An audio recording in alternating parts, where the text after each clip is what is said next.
Ladies and gentlemen, hello and welcome to this very special episode of Booking a Better Wrestler.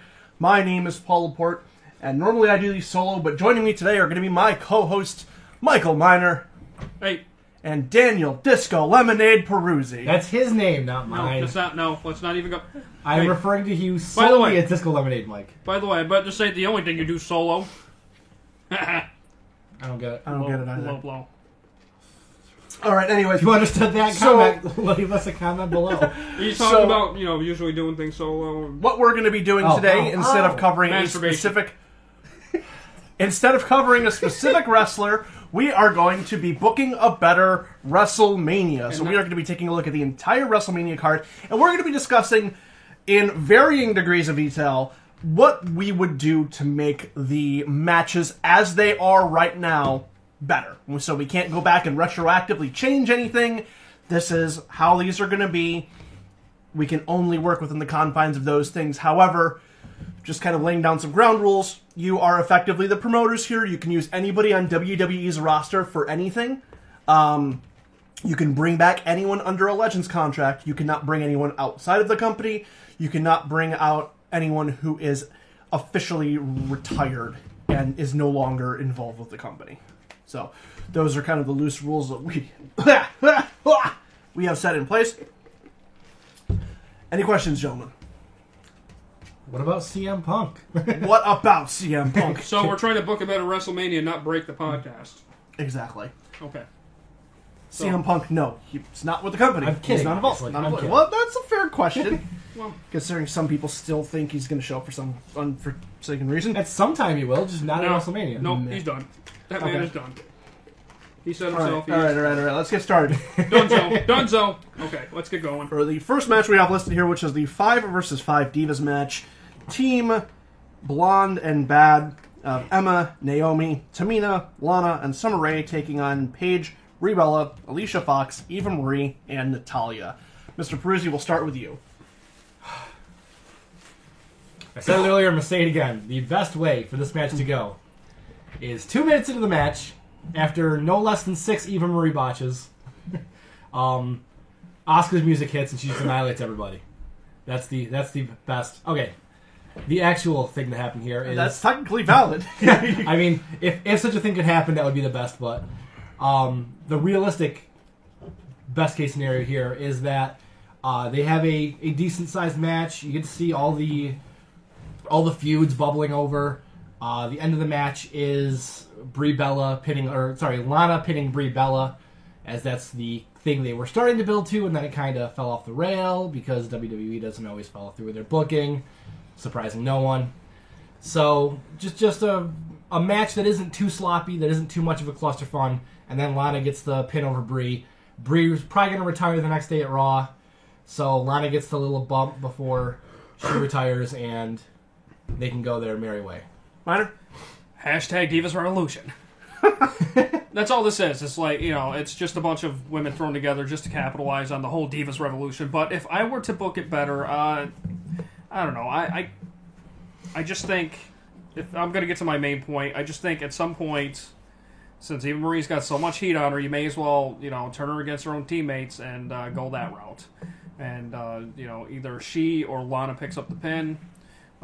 But what I do see happening is Brie Bella picking up the win and retiring the next day. So, what I would do, turn Eva Marie heel on the main roster, have her or Lana pin Brie Bella. Brie Bella goes out, retires the next day, not necessarily on top, but, it does two things. Brie Bella can retire, and Lana and Eva Marie get all this heat. So, that's how I book it. I'm not going to go through really, detailed...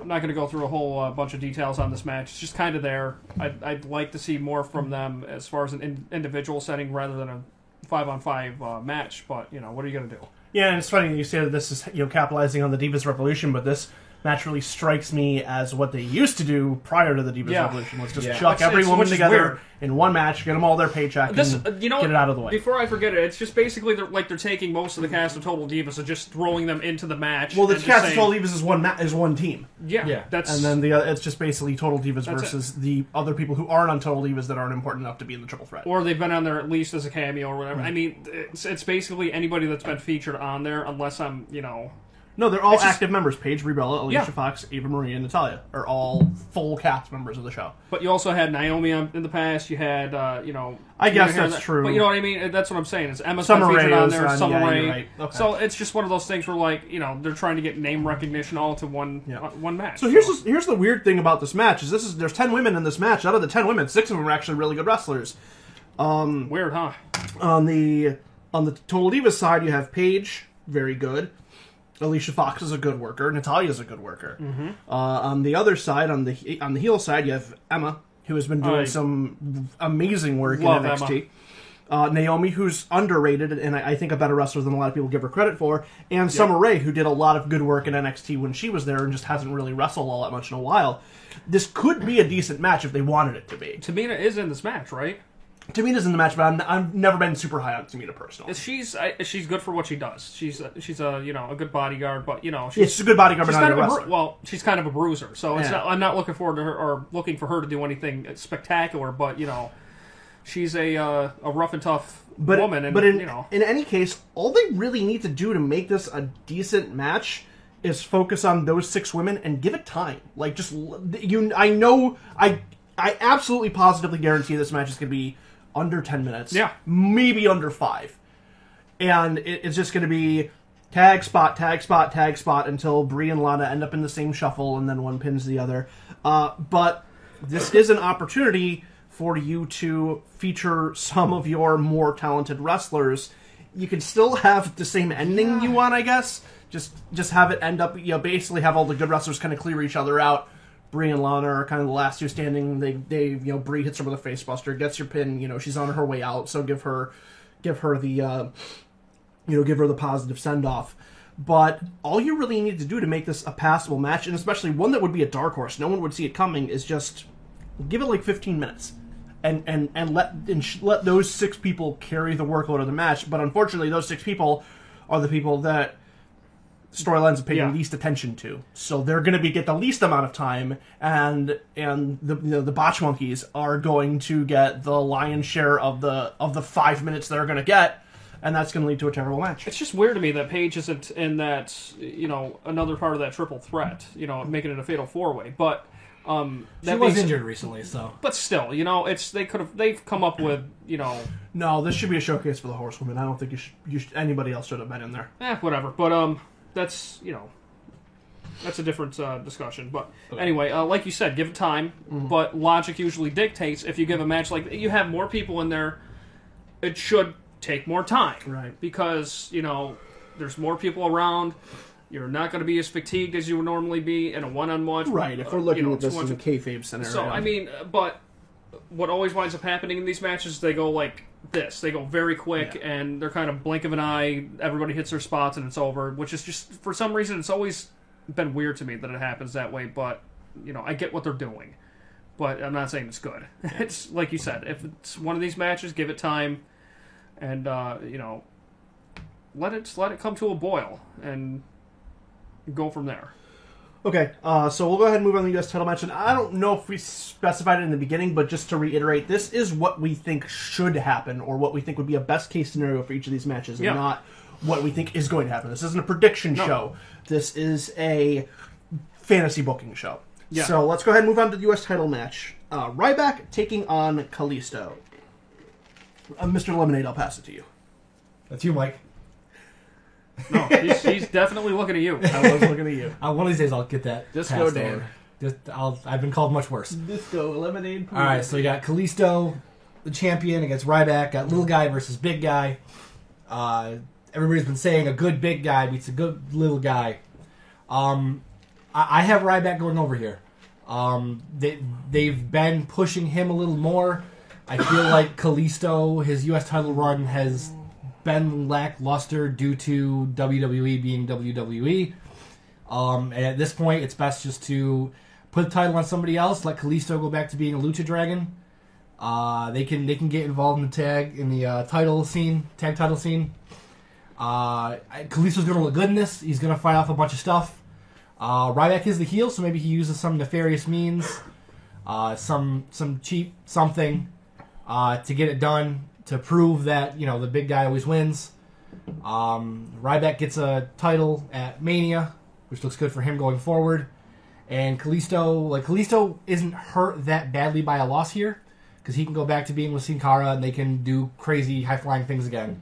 Ryback is hurt more with a loss because they've devoted some time to making him look better. So I think the best play is to give him the title, and he can do things from there. Minor. If I were to book it on the spot, let's say Ryback and Kalisto. Ryback goes over.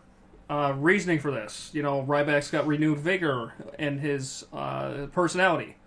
He's got a new look. He's pounding the hell out of opponents to the point where they're just about knocked out, and then he picks them up, does his little finish, and that's it. So he's been going strong with that. So I could see him pretty much stopping Kalisto at every turn that Kalisto tries to take. Kalisto jumps from the top rope, tries to jump on Ryback. Ryback catches him. Maybe Kalisto catches him in one or two spots, but it's going to catch up to him, and Ryback's going to catch him and put him down. So this is basically because I'm thinking in my head long-term booking. And Ryback goes over. Eventually, they have their feud back and forth for the title. Perhaps later down the line, Ryback faces Kalisto again. Sin Cara's at his side. Sin Cara interferes on his behalf. Kalisto doesn't know. Later on, they have a little tiff about it, and then Sin Cara turns on Kalisto. They go back and forth for the U.S. title. So if it were me, I'd book it to go to Ryback just for the long-term planning. Okay. So usually when I do the show, I have to pick a guy, and then I try and book around the best case scenario. And if I did either of these guys as a regular episode of this series, either one of them could win here. Yeah. But based on what we're doing today, I have to look at who has the better, who gives a better return in the long term, and to me that's Kalisto. Ryback, he is okay as a mid card monster heel, but Kalisto is marketable to a lot of different markets, kids to the Latin American market. He can be your new Rey Mysterio if you let him. And I think a decent run with the U.S. title where he needs to get some convincing wins and he needs to, really defend that title kind of like John Cena did, is something that he could use to kind of get him into that elevated position on the card. I also really don't want him to go back into a tag team with Sin Cara. I think that they should work on. Honestly, if I'm booking long-term here, he beats Ryback. Sin Cara breaks off from the Lucha Dragons, turns heel. He's the next challenger. And then maybe Kalisto drops the belt to him after Ryback interferes or something like that. Slightly similar to what I said, but just a bit different. I just don't see... Ryback with the U.S. title, what benefit does it provide? What different thing does it do? I just for the long-term booking of the company, Kalisto with that belt makes more sense to me. I think Kalisto and the Lucha Dragons just makes more sense. It keeps Sin Cara relevant. Without Lucha Dragons, I think Sin Cara drops again. I just think that Sin Cara is just this big-ass albatross hanging around the neck of Kalisto that's holding him back from doing really good things. That's what Ryback was saying. I just think that, like I said, Ryback's probably going to pick it up, and then, if I were to book this, Ryback would go over, Kalisto and Ryback would, probably go through their feud for another month. Sin Cara comes out, interferes in a match between Kalisto and Ryback, and then Kalisto goes, "Hey, what's going on?" And then they kind of break up not short after that, and then they go back and forth. Like you said, maybe they'll go back and forth for the U.S. title. But going back to a point you made earlier, you said something about let him be the Rey Mysterio. The one problem this company's always had is they love to make a smaller wrestler look good as far as putting championship gold on him, putting any kind of championship or accolade on him, but they don't follow through with making him look strong and like he's worthy of that championship. And that's the problem Kalisto has right now, is that he's he's just kind of there. He's not given that, that serious kind of push where it's like, look at this guy. This guy could be as big, if not bigger than Rey Mysterio one day. Mm-hmm. They just kind of let him sit around, and it's really unfortunate. Hopefully they fix this soon. All right, let's go ahead and move on to the Andre the Giant Memorial Battle Royal. This one's such a wild card. I guess we'll really more or less just say who we want to win it. Do we have the full card? I mean, do we have the full... No. Yeah, we have the full card, but do we have the full... the entire roster that isn't in another match. Yeah. Basically. Oh, well, at this point with injuries, I mean... Are the Wyatts confirmed? That's what I want to know. Yes. Okay. Are they confirmed? I'm pretty sure that they are all supposed to be there. I have been saying... Except for Luke Harper, obviously. In my Raw recaps, I've been saying... Stinks. Everything I've been saying, Wyatt's winning this. I just don't see any other thing. So that's the prediction, but what do you think should happen? I think Wyatt should win it. Okay. I agree with that. I that's perfectly fine. He'll be kind of the more surprise-ish winner because at least on Raw we haven't seen him that much. So he may be a little bit out of people's minds.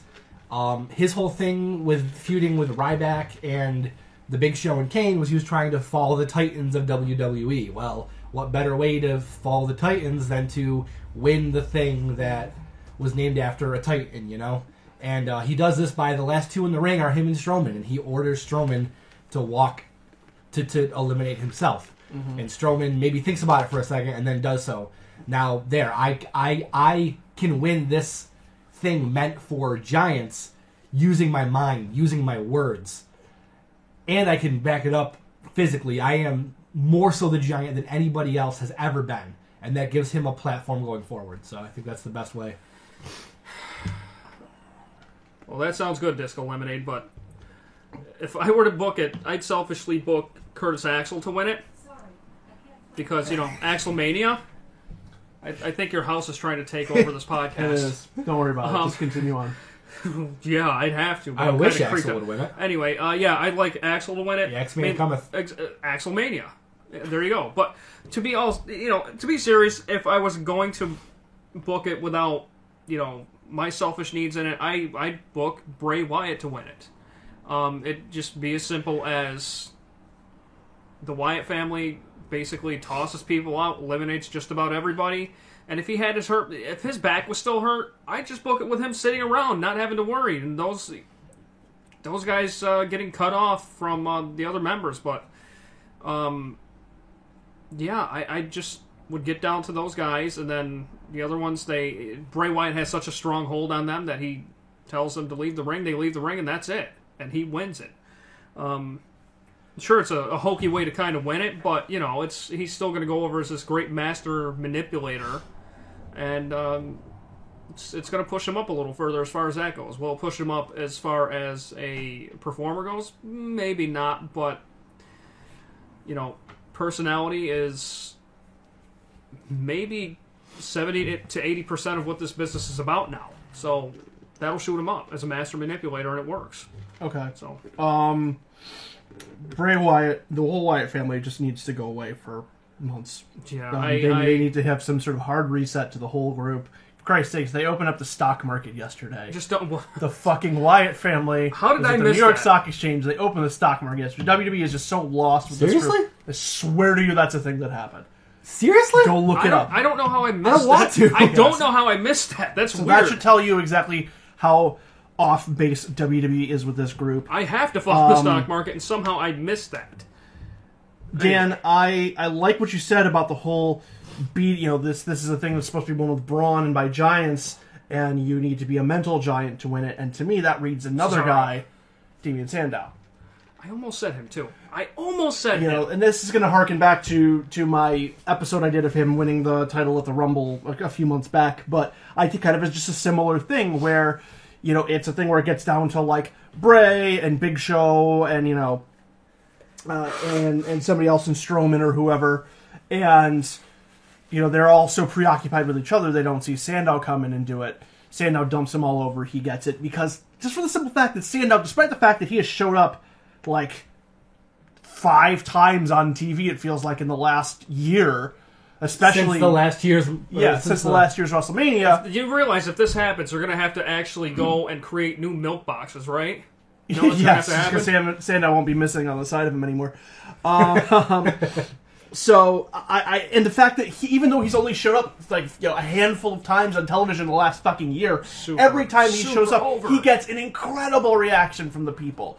I just feel like if he was to pull this off, the fans would be behind it, and it could be a springboard for his character. Like I said, for me, the Wyatt family just as a whole needs a break. They need a reset. They need time away. So I just don't think Wyatt winning this does anybody any favors, because you're not going to fix the Wyatt family as it is from this point forward by having him win some stupid battle royal that nobody usually cares about anyways.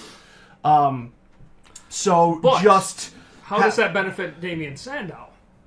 Are you going to he hasn't been on television in a year. Oh, well. So this will did see him on Raw. We saw him. So this will get him on television. It will say, how the hell did this guy pull this off? And then you can move him into some mid-card work from there. You can bring him back and make him a thing again. Because, again, like Dan said, he won it with his mind. He is the savior of intellectualism. He is the mental superior to all these people. And you can kind of play up the fact that he is using his brain to beat everyone around him. And this is the start of that. And you could continue to build that to like a mid-card title run or something with him. This could be the start of all of that. Remember when he was Mr. Money in the Bank? Yes, I do. It was terrible. It was terrible that he lost. Right, exactly.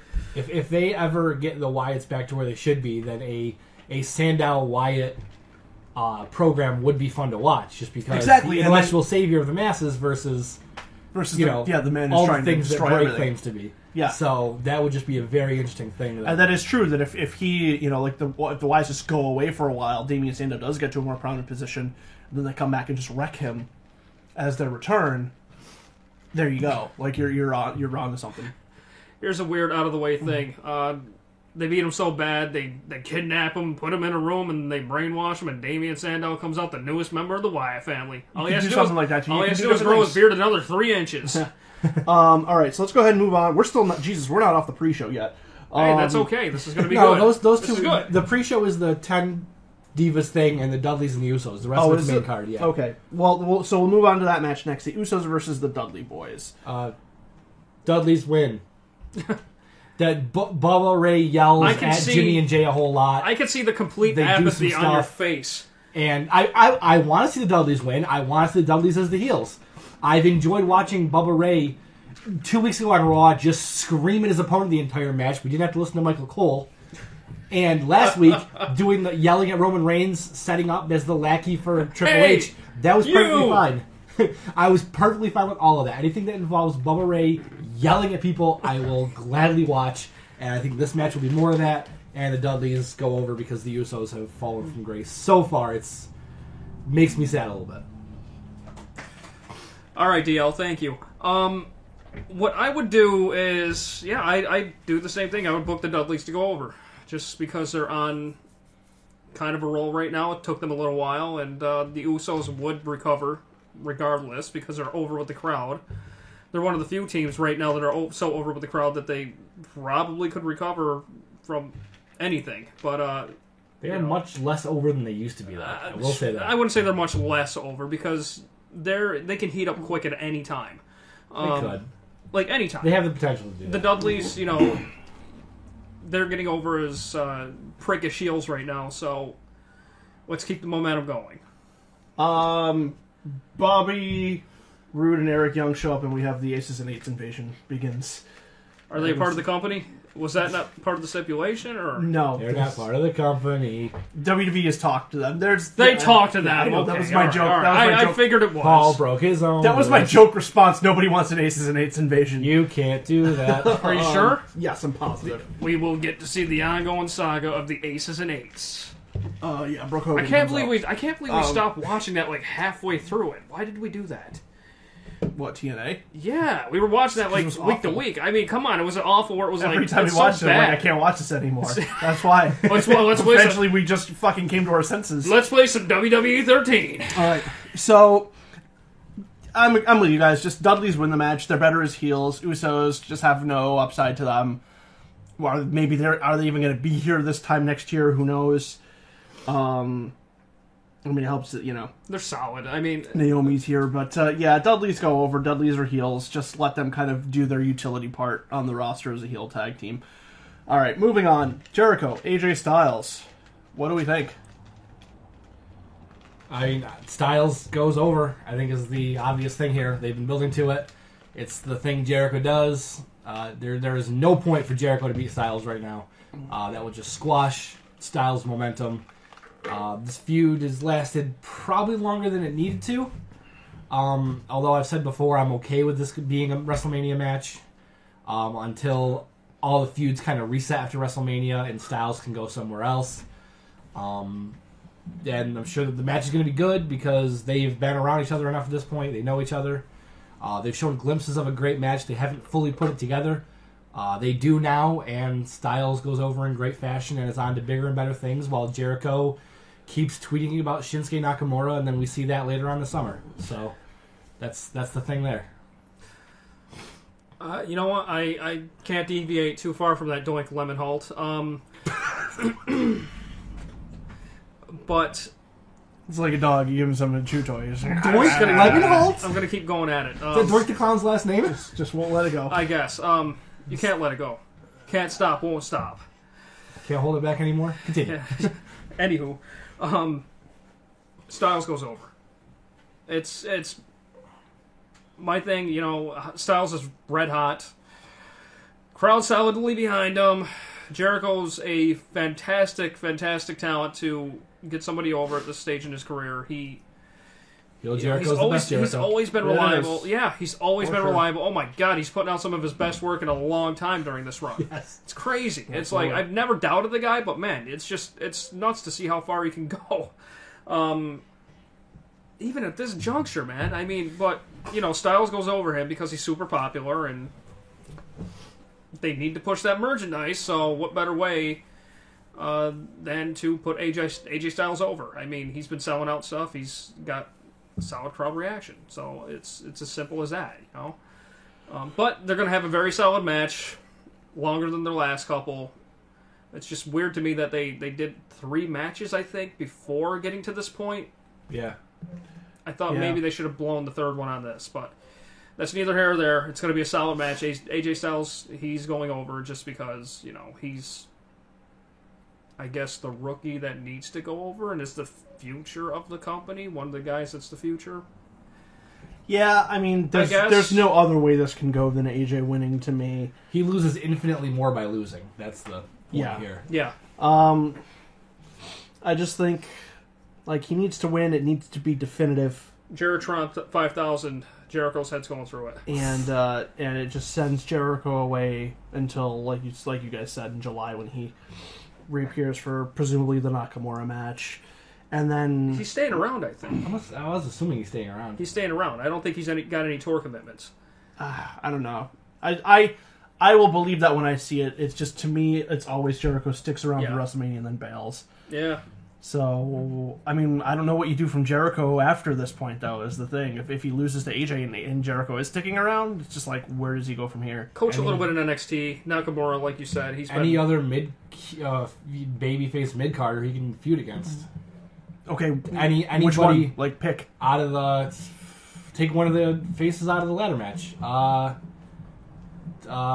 Zack Ryder.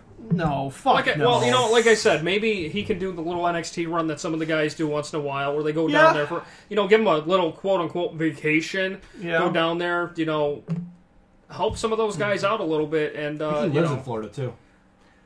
A lot of those guys live in Florida. Maybe the one I could see on the main card that would suit the best, you know, put him in a program with Kalisto. That could be those could be some fun matches. He always works really well with the lighter guys. I mean, look at his match with Neville last year. Yeah. So you move him from there, put him into that program, and if you're gonna keep him around and then move AJ, I mean, I don't know. To me, I still think AJ should just skip the mid card completely and go right to the top. But I mean, like I said, I'd love to see Jericho down in NXT. Maybe have a match with Finn Balor. Finn may not be there when he goes. Who knows? You know, this is just booking as of now. Like, right. You know, Finn Balor, Nakamura. Have him get a handful of matches with a couple of those guys down there. You know, give back a little bit. Not that he doesn't give back enough, but whatever. He goes down there, goes to the training facility, and, you know, helps guys out while he's down there. Go on NXT TV a couple of times, and, you know, basically book it. That's the way I would book it. But, you know, this is WrestleMania we're talking about, so we got to get back to that. Yep. All right. Next match, Divas title match, triple threat: Becky Lynch, Sasha Banks versus Charlotte. Mr. Miner. Oh, I'm going first. Yeah, I'll start with you. Okay. Well, Unless you guys want me to go first or something, I don't know. You know, I'm not going to do any more Disco Lemonade jokes. I think. Thank Christ.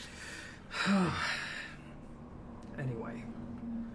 What do you think? Triple threat. Wow. The way I would book it. This is tough. This is real tough. As much as I like Sasha Banks,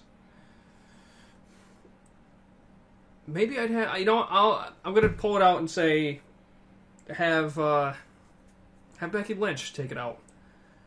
Have Becky Lynch go over. Sasha's already over, super over, which is gonna make a win from her later on mean just a little bit more. Because she's still going to be chasing it, then she finally gets it, nabs it, takes it. Maybe Becky Lynch just gets it kind of quick. They have a good match, and then she slaps on her disarmer submission, and maybe goes over on, let's say, you know, I'm going to book her to go over. Have her go over Sasha. Wow, I'm stammering. How is it that I've been drinking this whole time and you're the one that can't get words out? Anyway, because I've been up since 3:30 in the morning. Oh, that's your problem. Yeah, okay. I'm sorry, I work. So who is she putting the disarmor on?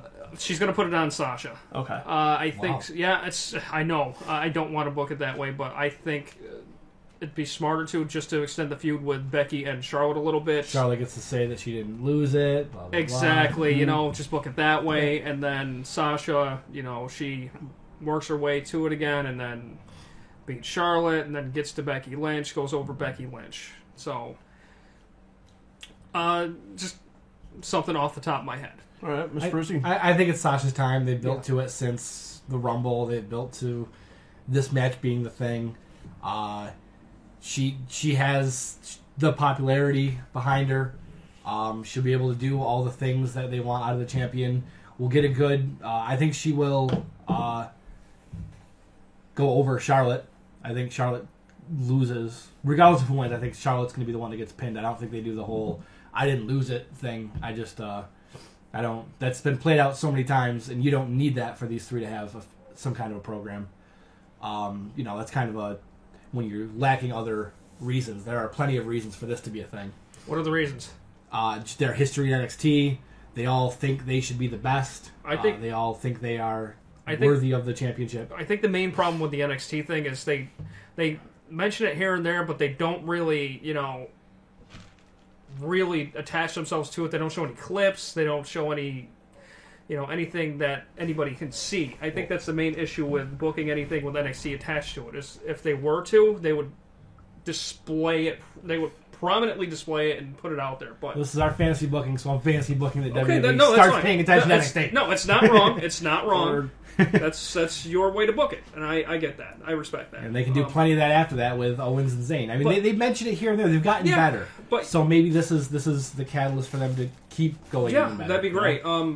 But you know what? I'm going to say this quick before you do yours. Any way you do this one, it's not bad, no matter what outcome is. Yeah. That's what makes it so tough. Any of these three winning would not be a terrible. Any outcome, it's good. I do see Rick. No matter how bad. I was going to say that too. And whoever Rick takes out, the other person that isn't Charlotte is going to get the win, and then they'll be able to say, "Rick cost me the thing," and blah blah blah, and that'll be. Yeah, that'll be an in-storyline thing going forward because Rick has interfered with almost all of Becky's matches. Rick keeps interfering with Becky constantly. I just had a thought. Rick is going to throw his coat over one of the women's heads while they have the other woman in the submission, and the other woman, the third one's not going to see the other two under the coat. It's just going to wander off and get covered out. And this is the one thing that the ref sees that... Okay, so my prediction is actually kind of a combination of the two of yours. Not my prediction, I should say. My fantasy booking of this. Yeah. I like the idea of Becky Lynch getting the title for the simple fact that everybody expects Sasha Banks to win this. And that's why I did mine. Everybody thinks Sasha Banks is going to win this one.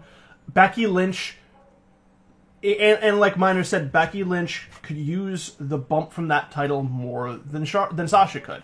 Sasha is super over. She's going to be super over. It She's doesn't going matter to if she has be, she's gonna be even more over when she wins it. So I think you have Becky Lynch beat Charlotte. Charlotte's father causes interference, which backfires and gets Becky the win.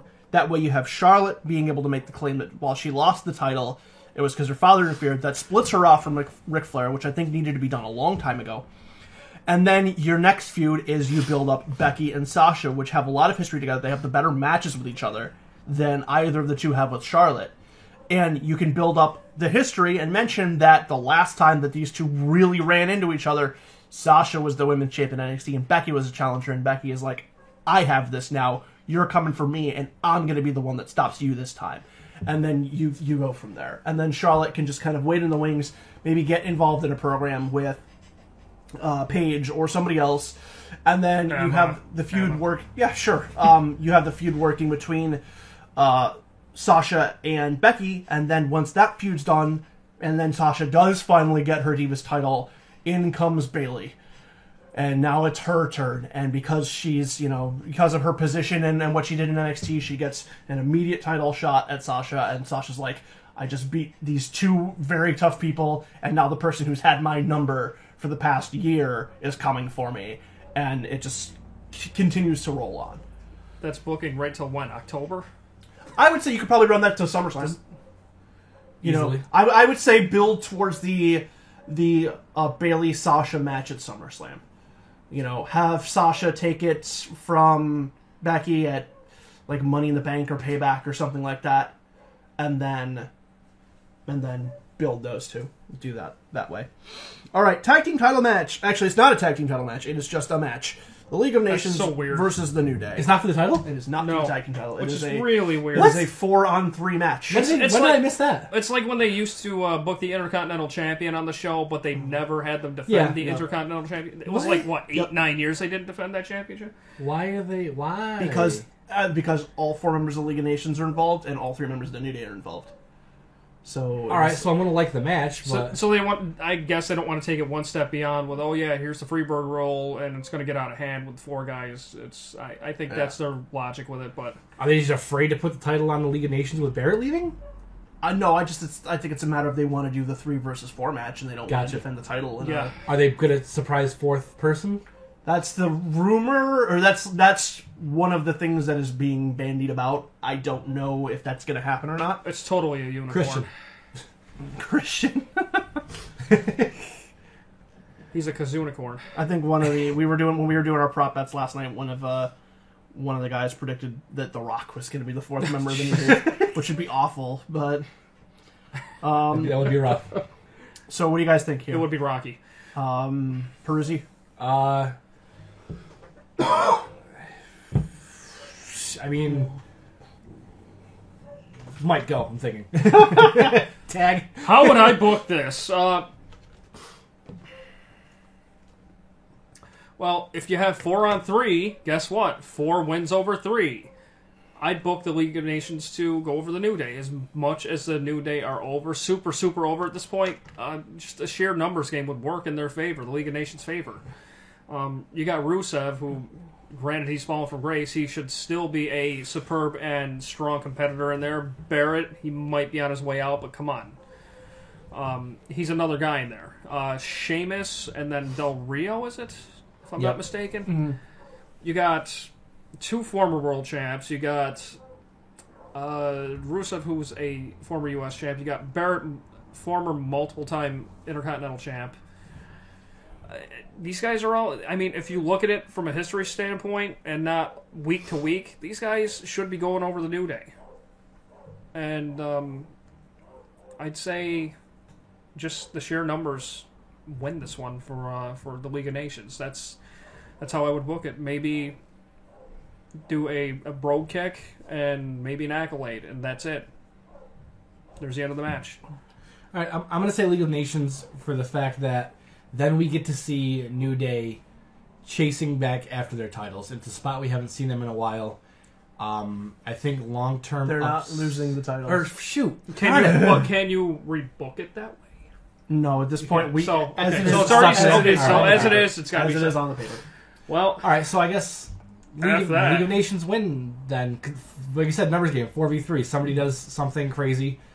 They injure Francesca too, and Xavier Woods can't cope with it, and maybe they do a bunch of stuff, and there you go. Yeah, I was going to say, maybe because the League of Nations beats New Day, the New Day puts the championships up at a later date because they were beaten. Yeah. So I think League needs the momentum more than the New Day do right now. That's why they're just kind of...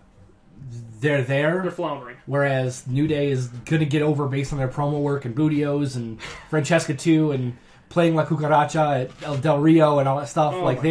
They can recover better from a loss here, and it doesn't matter that much. You know, they've lost plenty of non-title matches, and they're still just fine. So I think for that purpose, League of Nations needs the win more, so they get it. Okay. League of Nations implodes, disbands. They break down. They can't. Darn, that makes way more sense. They can't cooperate. They can't get along. New Day uses the confusion to take advantage because they're a cohesive unit still. They get the win over the numbers advantage. Later on, I don't want to get too far. This is kind of foreshadowing my later decisions in the evening, but the authority figure that will be in charge after WrestleMania determines that the League of Nations can no longer use the Freebird rule. Big E splits off into a singles run, then Kofi and Xavier Woods hold up the tag titles. The New Day. You said the League of Nations, so we just gotta... Okay. You're right. So the New Day can't use the Freebird rule anymore. Big E splits off Kofi and Xavier to pick up the tag titles and run with them. And then you move Big E to start running him through the mid-card and up to towards the main event where he really belonged. I wish he would do the 5 count again. I enjoyed that. I love the 5 count. Okay, so that's what we think for that. IC title match. Zack Ryder, Sin Cara, Stardust, Dolph Ziggler, Miz, Sami Zayn, and Kevin Owens. I'll go first. I haven't gone first yet. My ideal booking of this match is that this is the tornado of Sami Zayn and Kevin Owens, and then everybody else jumping into the tornado and immediately getting flung out of the tornado. And these two are just such a destructive force between the two of themselves. So basically like a Looney Tune. Yeah, basically. Like it is, they have the big cloud of dust, and then somebody else comes in and immediately gets spit back out. And see a face once in a while, an arm, anytime, like, it's just these two just go at it, balls to the wall. Anytime anybody else tries to get involved, they immediately expel that person and go right back to each other. So it's like ladder war with a bunch of other people. Yeah, basically. I'm and done then with that. You can do your outside spots, and you can do other things around that. But it's just these two, the hatred that Sami has for Kevin and Kevin has for Sami runs too deep. They shouldn't be focused on anybody else. Even Kevin Owens, the master technician, his brain goes to shit when Sami Zayn's around. So he shouldn't even be able to do his usual, powder out of the ring and let the other guys beat each other up. Like, he loses his cool. Yeah, he just loses his shit. They both go nuts on each other, let each other clobber themselves. Kevin Owens comes out still on top. Because Sami Zayn doesn't win things. And I think that if you're going to do the switch to Sami Zayn, that needs to be when it is directly 1 versus 1, and that needs to be built up. Like, Sami can't get the up on Kevin Owens the first time they meet on the main roster. He needs to lose. So that's how I look at that. Dan, what about you? All right, I don't think you'll like this, but playing off your idea of Owens being so tunnel visioned in on Zayn. Zack Ryder. I knew where you were going with this. There's going to be a point in this match where Owens gets super tunnel visioned on Zayn, isn't paying attention to the match. They're brawling outside, down the aisle, somewhere else totally. Like, Owens is so beside himself with Zayn that he's lost track of what's going on in the ring. And Ryder, who shouldn't have even been in this match until Neville gets injured, gets the Intercontinental title run. I don't hate that. I don't know if I would have it be Zack Ryder. I would probably have it be The Miz before I had it be Ryder. Mojo Rawley comes out and he said, "You turned your back on me, bro." No, Mojo Rawley comes out for the assist. Wait, I'm not hyped. I stayed hyped. Hyperdrive. Ryder gets a really, really feel good moment. People didn't see it coming. People just thought, oh, he's the throw-in guy. No, that's fine. I think that's okay. He's at the top of the ladder celebrating, and then Mojo Rawley comes out and bumps the ladder with his ass. Knocks Ryder down, and heel turn. Owens gets it back pretty quickly. Next pay-per-view, once it's a one-on-one thing, clearly Owens is the outclass, but Ryder, the opportunistic person, got in there. And then once Owens gets it for himself, now we can have the one-on-one program that he and Zayn should have, and that can be your SummerSlam match. That's fine. Where that all goes. That's fine. I got no problem with that, honestly. Like I said, I don't know. If they're not going to do the thing I suggested, I would almost kind of prefer that they do have the, like you said, those two are so distracted with each other that somebody else just nabs it out from under them. Yeah. Like I said, that in my head that's the Miz, but Ryder the Miz is probably still undefeated at WrestleMania. But Ryder probably would benefit more from it. So yeah. The Miz is still undefeated at WrestleMania, so I have no problem seeing that continue for obvious reasons. Minor. What are the reasons, Dan? Because he's in love with the Miz, and he's awesome. There you go. Before I get started on this, I'm gonna. I've got a gripe. These kinds of matches annoy the hell out of me because they've been done so many times, and a lot of these guys are on the card, but they are just kind of lost in the shuffle. 2 years down the line, you're not going to remember more than probably 2 or 3 of these guys in this match. Last year, you wouldn't have said you're going to remember Kalisto with the match, but he hits that 6 Selena Del Sol spot, and now you. Well, that wasn't in the WrestleMania ladder match. That was there you go. The Royal Rumble tag. Was it? Mm-hmm. There you go. That was not in WrestleMania. Oh, shoot, it was. He wasn't even. I don't even think he was on the main roster last year. So, anyway. I'm going to shut up now. That's point proven. Dang it. No, last year was Luke Harper, Ziggler, Daniel Bryan. That's as far as I get. See what I mean? You don't remember more than 3 of the Dean guys, Ambrose. unfortunately. Dean Ambrose. Okay, Dean Ambrose. But, besides that, if I had to book it my way, I would do... Well, Sin Cara, you already know where I wanted to go with him. Zack Ryder is Zack Ryder. He's going to be in the match. I do think the idea of having both Lucha Dragons be singles champions is kind of an interesting prospect. That is intriguing. Very intriguing. Having a tag be individual singles champions, and the fact that it's, like their natural competitiveness is going to lead them to just shake apart eventually. Yeah. Okay. I do like that. Maybe they both gain momentum, and then, they get a singles championship each, and maybe they even get a tag team championship shot and grab those titles. That's too much gold on the that's too much? We're not tuning the Lucha Dragons into the Horsemen, for Christ's sake. There's a strong Latino market that you have to capitalize on. The fucking 2 Latino Horsemen. You know for a goddamn fact, if they go over that strong, Dan is going to be wearing either a Kalisto mask or a Sin Cara mask the next podcast after that. And then Mysterio wins the Cruiserweight series, and they have all the things. And then the LWO comes back together. Fucking Hoovy comes riding in on the lawnmower. On ecstasy. Laparcus starts strumming on a chair. Yes! Oh, boy. Chair shots for everybody. Yes. Oh, anyway, Stardust, I just hate that he's just in the middle of this thing, and he's not wasted. He's always been a solid performer. I'm glad he's in a match like this being, put out there. I just wish there was more for him than this. The Miz, also, again, solid. Great. He's going to do a great job there. Dolph Ziggler, great. Solid job there. But it's also, it's going to... It's coming down to Sami Zayn and Kevin Owens. That's the only way I can think of to book it. Maybe there's some other way, but that's how I would book it. Sami Zayn and Owens. They're telling the story, and there's no way you can't focus on that and try to get something out of it. This feud has been going on outside of WWE for years. Owens gets into WWE, and literally the day he gets there in NXT... he goes and turns his back on Sami Zayn. And that's one thing they're emphasizing on now. That's the one thing in NXT they're actually carrying over is Sami Zayn versus Kevin Owens. Because it's so strong. But let's just say if I was to book it my way,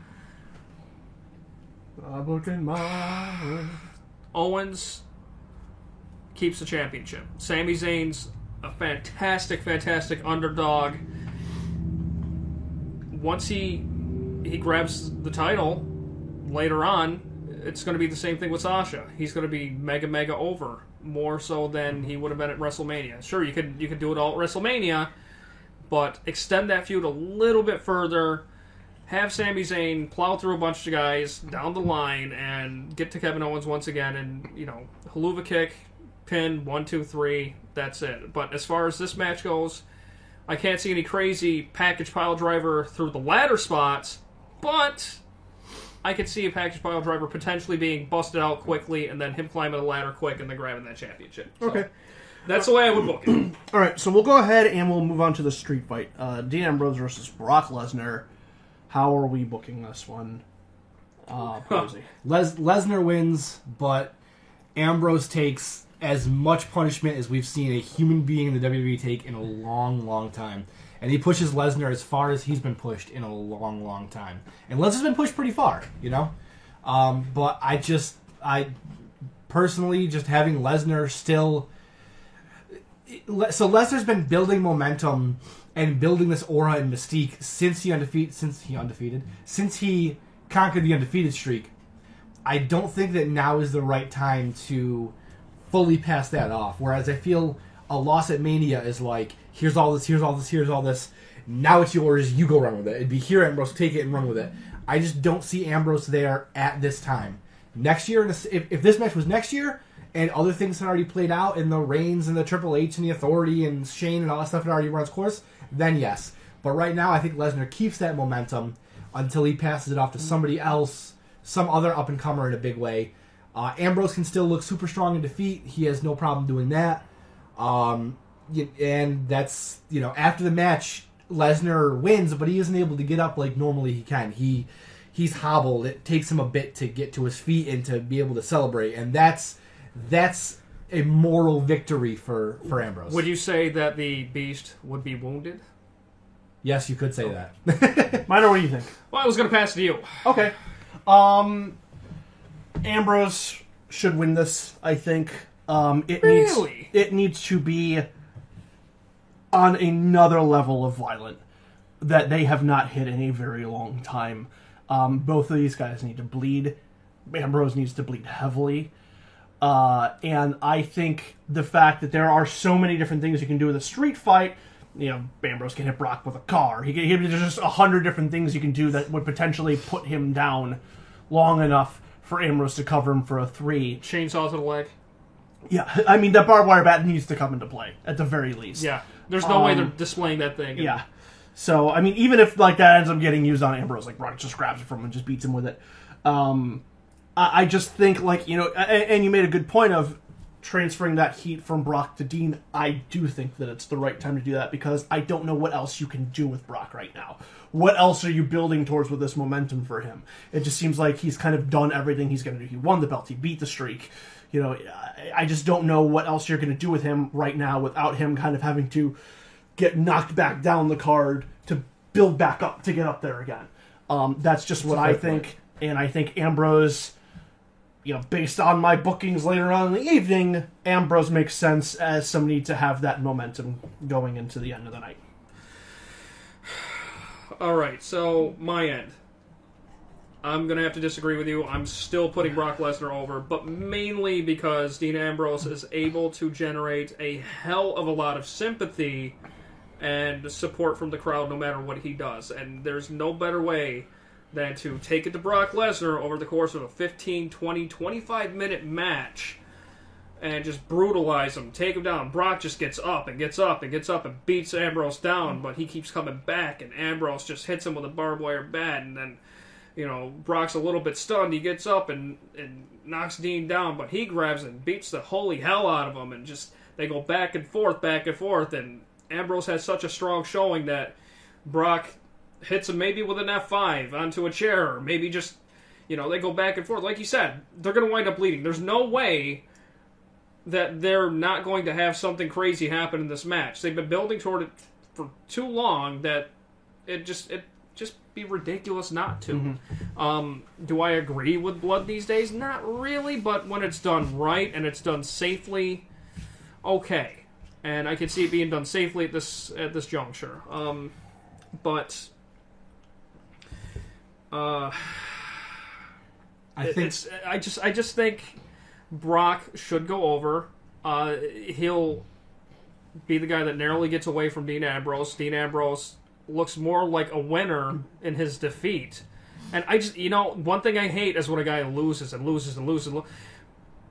Roman Reigns is a perfect example. He loses, and then he loses. He looks like a big loser, but for some reason, Dean Ambrose, he's got that underdog. He's got that support from the crowd that keeps him over. And I know, but the underdog has to win at some point. Of course, but this and is Brock. Feel like this is the time. This is Brock Lesnar, and that's a guy that can put Dean Ambrose over and defeat.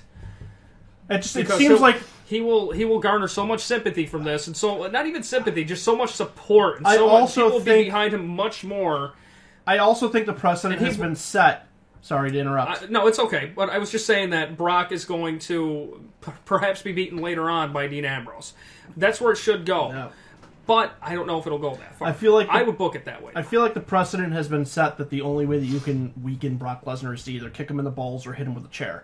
So a street fight plays very much against, or plays very much to Brock's weaknesses, which makes me believe that this is. I mean, I personally think this is the time for Ambrose to beat him because it's not a regular wrestling match.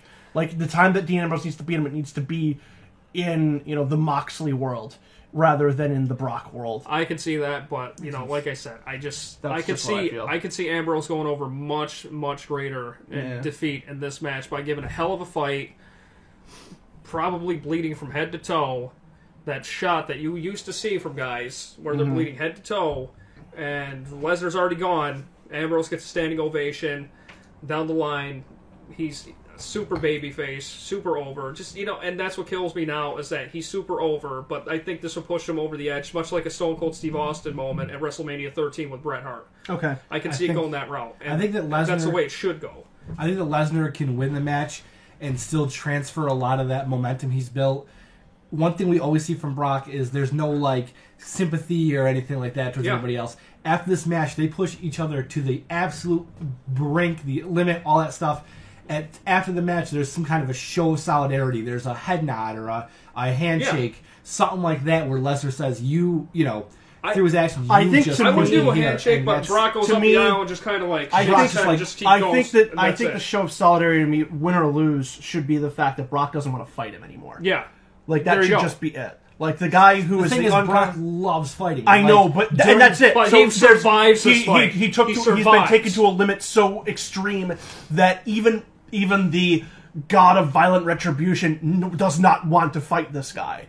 I think that is a way, rather than like a handshake or any sort of showing respect, because that's just not up Brock's alley. It's not a handshake, just like a nod.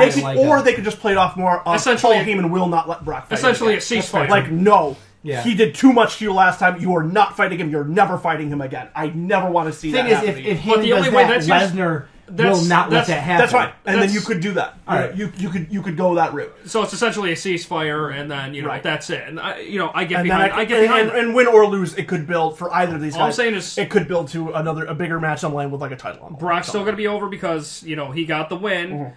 He's wounded. Mm-hmm. He's got the win. He's going to come back just as strong. He's going to move on to the next thing. Ambrose is going to look probably stronger than any of the other guys on the roster because he took it right to Brock Lesnar, even though he came up just a little bit short. And it just bugs the hell out of me that the way they're booking things, Roman Reigns, the guy that's going over right now, that's fine. Book him as a heel. All right, let's go ahead and move on. We spent a lot of time in this match. We can still got not enough. We still got two to go. Hell in a Cell match: Undertaker versus Shane McMahon. Who's going first? Dan, you can go, or Paul, you can go. I have Shane winning this. It's the thing they've built to for a while. I think Taker needs to stop wrestling at Mania. I've enjoyed watching up to this point, but he's getting to a point where we just saw the injury to Sting. We've seen the injuries to older athletes. It's time for that to. This is it. I don't know. I've lost a little bit of my own enjoyment in the spectacle of Taker wrestling, and that's probably an unpopular opinion based on Mike's face.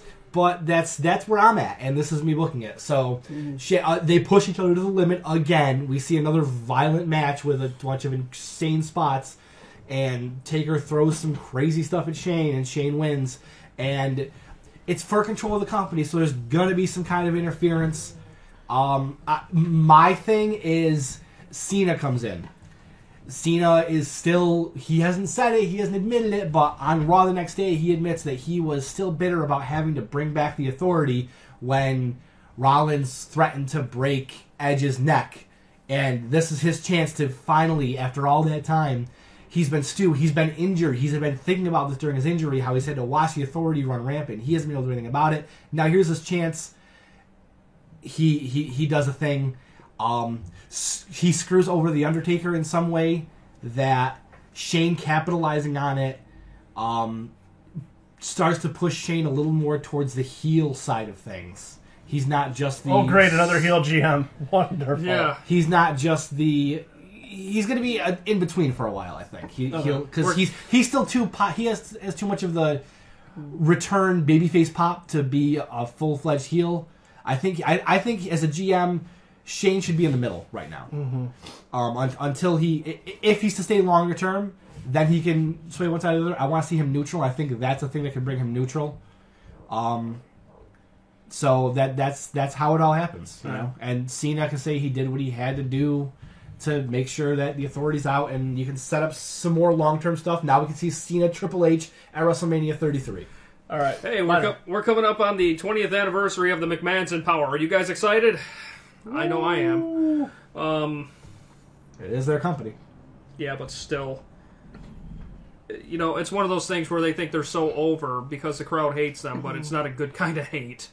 But this, as far as this match goes, I disagree with you on the Undertaker part, mainly because these guys are tested. The thing with Sting that happened was a fluke. It's just, these guys are tested regularly for Impact and all this other stuff, and I still don't think Undertaker should be wrestling anymore. I'm with Parisi. You know what? Wow. Really? Oh, well, very much. Anyway, the guy can still go at least once a year. I'm fine with that.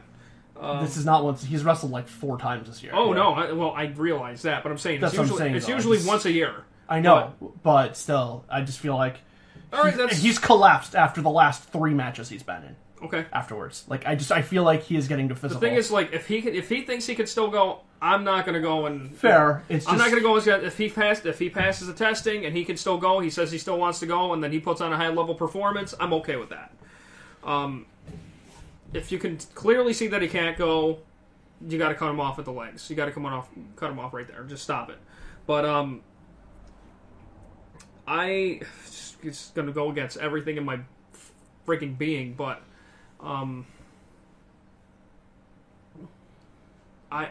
to see Shane get used to test dummy and thrown around and then eventually pinned, I think that's going to happen, which is why I'm going to go the route of Shane McMahon going over on top, because I can see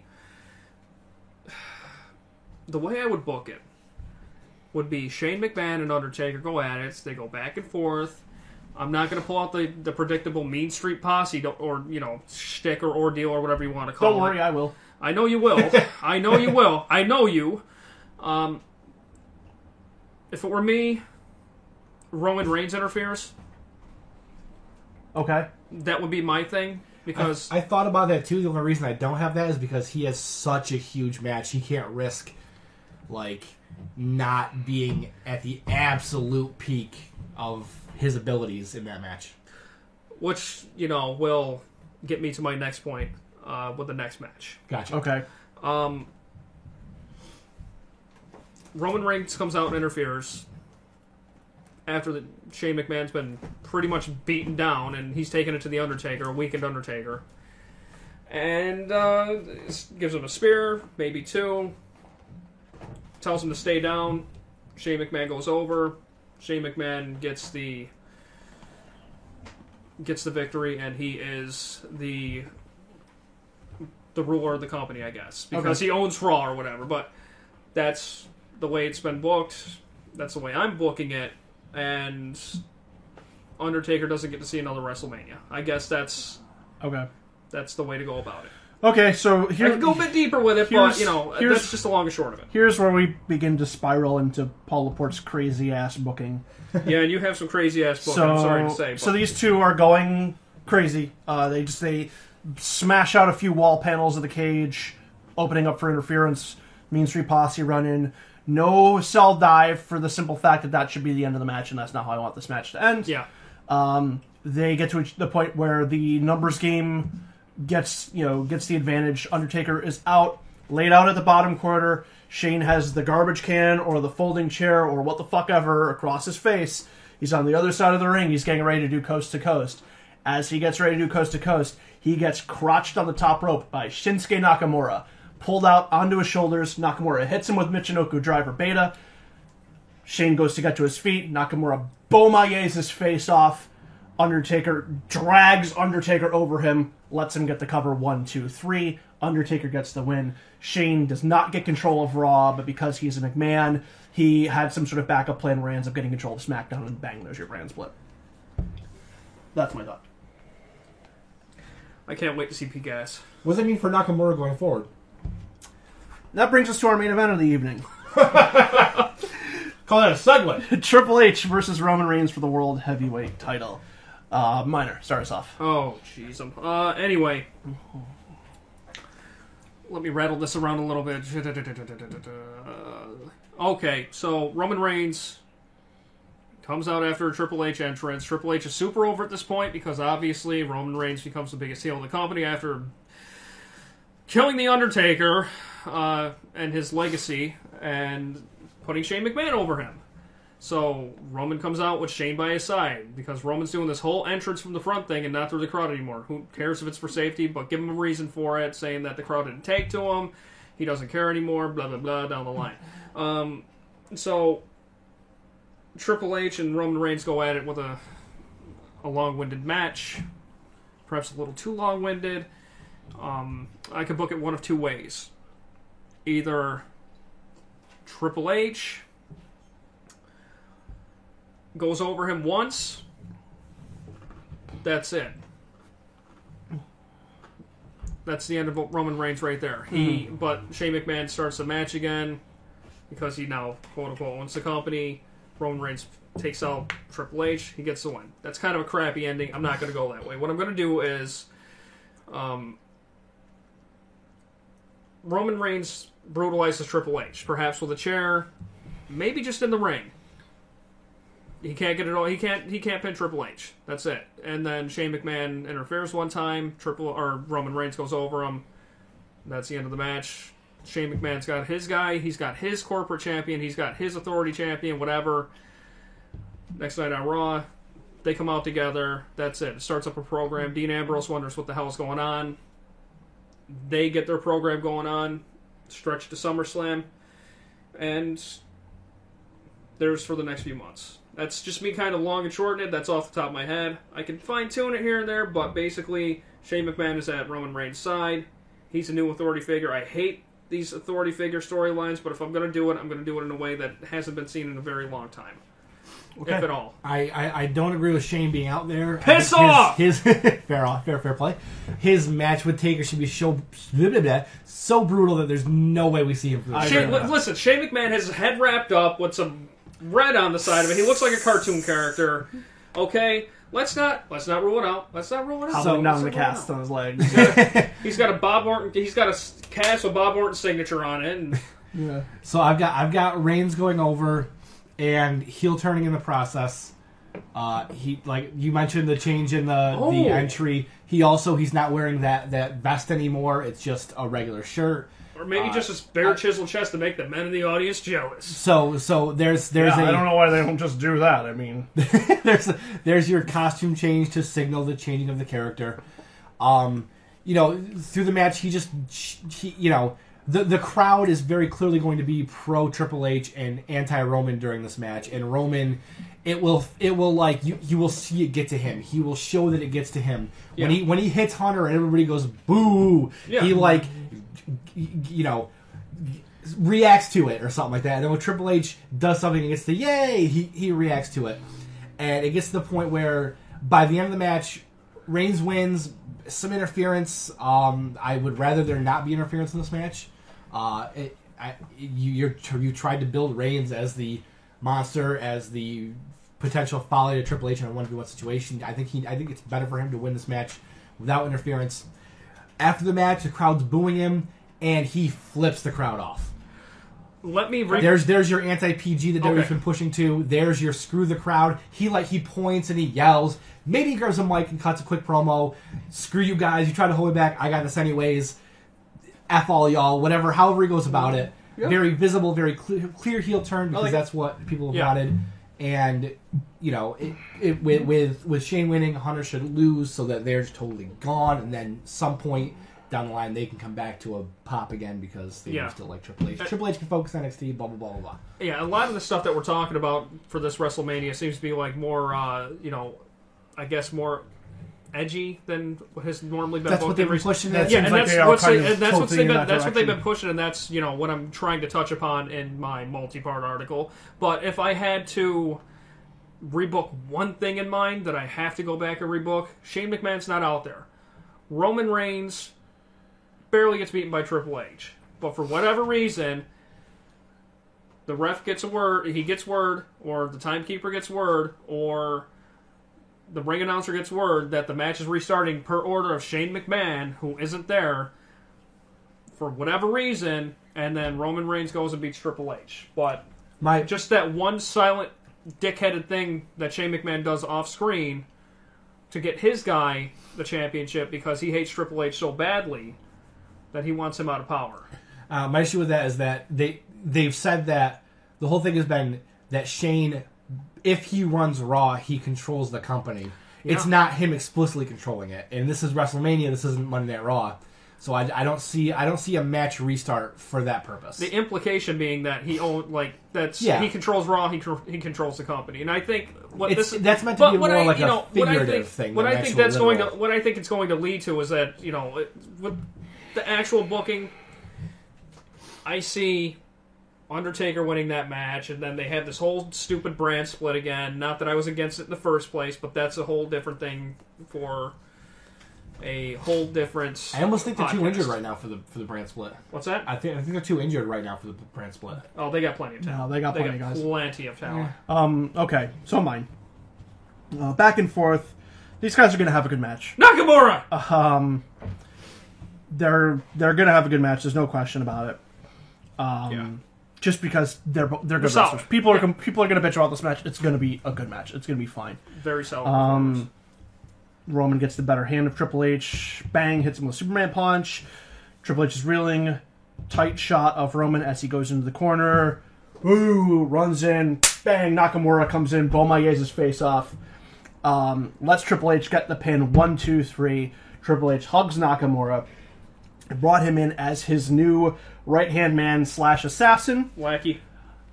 The next night on Monday Night Raw, Triple H says because he has this company to oversee, he is going to vacate his title to a one-night tournament that will take place that night between 8 guys, and in the finals of that match, which is the offer he gave Roman Reigns to begin with, Shinsuke Nakamura sits in the finals, having to fight nobody else. We can say Dean Ambrose runs through it. After his hellacious match with Brock Lesnar gets to the finals, Nakamura beats him, he becomes the champion, and he is basically Seth Rollins at this point, which can set up for Seth to eventually return and then feud against him, and he has a whole stock of baby faces to work against. I like all of that. My main issue is with the way that Dean Ambrose will be booked later on, especially after coming off a strong performance against Brock Lesnar. Because he can still make it to the finals and make him a strong babyface, and then you can that can also set the gears in motion for the Roman Reigns heel turn because he's just been screwed over so many times he can't take it anymore. He doesn't need to side with the authority to be a bad guy. He can still just be, he can be bitter. Maybe he cost Dean the title, or he cost Dean the finals, or at least makes it even more difficult for him and ambushes him backstage to make it even tougher. So he just can't do anything, and then Nakamura gets the win, just for the simple fact that I love it when. Think about like other television shows that we watch. You have. I don't watch TV. We saw it with Lucha Underground last week. Yeah. There's something about having a guy show up out of nowhere and just wreck everybody. Like, this is somebody that you are not prepared for. That was the best booking of a monster character I have seen since Kane, almost 20 years ago. And Kane, October 97 to about June 98. That was phenomenal booking. Shout out to Lucha Underground for that. Nakamura isn't a monster, but he's a killer. Yeah. And you have the showcase with Sami Zayn. at NXT Dallas, and everybody thinks he's going to be a face and a good guy, and they've kind of booked it, or they've kind of presented him in that way. So to just dump everything on its head and say, no, I didn't sign him because I wanted this good guy in NXT. I signed him because I wanted this guy to kill people for me. Wanted lackey.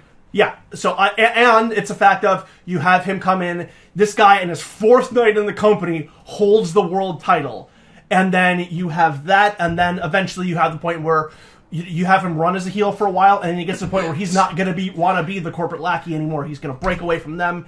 Then that's his face run against Triple H or whoever the top corporate. I'm going to truncate Seth Rollins' reaction. Hey, Triple H, sup, brah? You didn't even visit me in the hospital. You left me behind. Why you got this guy? Yeah, that's it. So, like I said, then you can have him be his first, or depending on the timeline of Seth Rollins' return, second big challenger when he comes back. And even if he doesn't hold the belt for a long, long time, that I think that's a great way to introduce him. And I just think NXT isn't really going to be able to do that much for him. I think he deserves. They're paying him main event money. They should just get that out of him right away. I mean, if that happened at WrestleMania, like who's not tuning in the next night to Raw to see what happens with Shane, with the belt, or with Triple H, with all of that stuff? Who is not tuning into that show? So it is completely out there. There is not even a remote chance any of that will happen. If I had to book it more realistically, I would say Shane wins the Hell in the Cell, and then you book a double turn for Triple H and Roman, where Roman goes heel, beats Triple H. Triple H has lost his company and he's lost his title, so now he's back on a redemption track. And then you can use him, and then it can be he can use his NXT kids as something to help him get through to. Or he decides that he's just going to be a mentor and brings in somebody else and moves him up. So I would do it that way if we're going more realistic, but we're not. My only concern is with that booking is Shinsuke Nakamura. As much as we love him, most of the WWE crowd doesn't exactly know who he is. Perfect. You're going to see this guy. That is not a problem for me at all. You know what? Who knew Queta before? Yeah, who knew Matanza? Come on, it's. I'm just saying. That's what. I'm just saying. A totally different thing. That guy's built like in television a damn monster. shows. There are people that show up from out of nowhere and just kick ass. I mean, like look at Daredevil, like with like Nobu or the Punisher or whatever. Like these guys just show up out of nowhere and beat the shit out of the established people, and then the established people have to build and fight back against that guy. I feel like that is something you can do. Like I said, the internet community is going to go bonkers for it, and then the casuals are going to go, "Who the fuck is this guy?" And they're going to tune in to find out who the fuck this guy is. I don't see that as a problem. I don't know. I really don't. I normally don't agree with under-known people coming that quickly to the forefront just because casuals don't know him, but I'm with Paul on that one. That would be... I think that would be... And he can hold up his end in the ring. He can hold up his end in the ring. He's just going to show up and just beat the shit out of people. Yeah, like I said, it's not going to happen. It will never happen. It's just, like I said, I think that would be the best. But if we're going to fantasy book it, like I said, I can't see it going over too well because, like you said, people are going to go like, "Who the hell is this guy?" It's either going to be like, "Who the hell is this guy?" and they're going to tune in the next night. They're going to be like, "Who the hell is this guy?" and they're going to be like, "I don't get it." Yeah, but he's a that's my main problem. The thing is, so then they boo the unknown guy because they know nothing about him, and he's getting opportunities that he doesn't deserve, which is perfect because he's a heel. He is getting opportunities he doesn't deserve. He is getting a fast track to the front of the line. And everybody on the roster has a right to be upset and complain about that. And that's perfect because that's his position. That's his role. That's the part he's playing.